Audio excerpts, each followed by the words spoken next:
Welcome to Srikanth world. నేను మీ శ్రీకాంత్ జగన్నాథ్.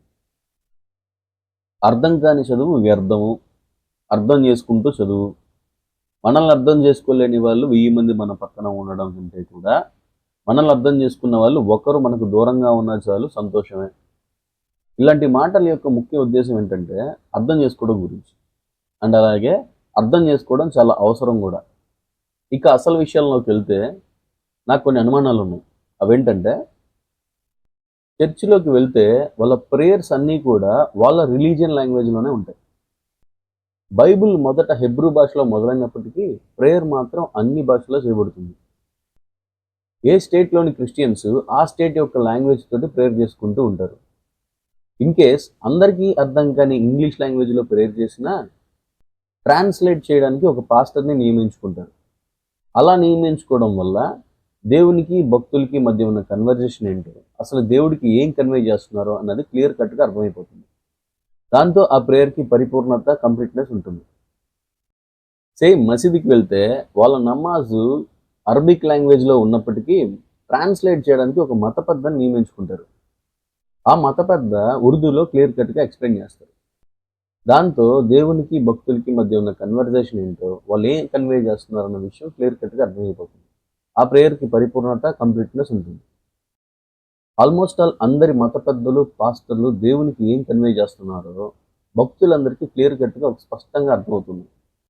బాధాకరమైన విషయం ఏంటంటే, ఒక్క హిందూ దేవుళ్ళ విషయంలో మాత్రమే భక్తుల తరపున పూజారి దేవునికి ఏం కన్వే చేస్తున్నారు అన్న విషయం పూజారికి తప్ప భక్తులు ఎవరికి అర్థం కాదు. తెలియజేయాలని పూజారి గారు అనుకోరు, తెలుసుకోవాలని భక్తులు అనుకోరు. లాస్ట్లో మమ అనుకుంటే సరిపోతుంది అంటారు. అదేం లాజిక్కో నాకైతే అర్థం కాదు. ఇంకెక్కడుంది ఆ ప్రేయర్కి పరిపూర్ణత, కంప్లీట్నెస్? మనం తెలుసుకోవాల్సిన విషయం ఏంటంటే, మన దేశంలో 33 కోట్ల మంది హిందూ దేవుళ్ళు ఉన్నారంట. ఇది నేను చెప్పడం లేదు, గూగుల్ చెబుతుంది. And at the same time మన హిందూ దేవుళ్ళకి ప్రేయర్ మోస్ట్లీ సాంస్క్రిట్ లాంగ్వేజ్లోనే చేస్తారు. ఇతర మతాల్లో ఒకరిద్దరు దేవుళ్ళు ఉంటేనే భక్తులకి అలాగే దేవుళ్ళకి మధ్య ఉన్న కన్వర్జేషన్ అంత క్లియర్గా ఉంటున్నప్పుడు, మరి మన మతంలో 33 కోట్ల మంది దేవుళ్ళు ఉంటున్నప్పుడు దేవునికి ఇష్టమైన భాష అయినటువంటి సంస్కృతం మనలో ఎంతమందికి అర్థమవుతుంది? నాకు తెలిసి చాలా తక్కువ మందికి. రాతి యుగం నాటి నుండి మన మతం అలాగే మన హిందుత్వం ఉన్నప్పటికీ ఎందుకని పూజారులు చేస్తున్న పూజలు కానీ మంత్రాలు కానీ హిందువులైన మనకి ఇప్పటికీ అర్థం కావడం లేదు? నాకైతే తెలియదు. దీనికి కారణాలు ఏమై ఉండొచ్చు? కారణాలు ఏమైనా ఉండొచ్చేమో కానీ నాకు ఈ విషయంలో చాలా బాధగా ఉంది.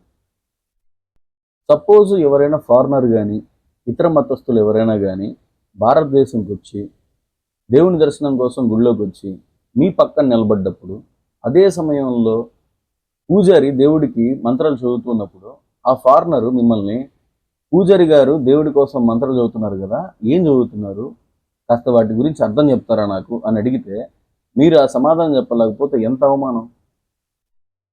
మీ దేవుడు, మీ మంత్రాలు మీకే అర్థం తెలియదా అని అంటే చాలా బాగోదు కదా. అప్పుడు వాళ్ళకి ఏమని సమర్థించుకోవాలి, ఏమని సంజాయించుకోవాలి?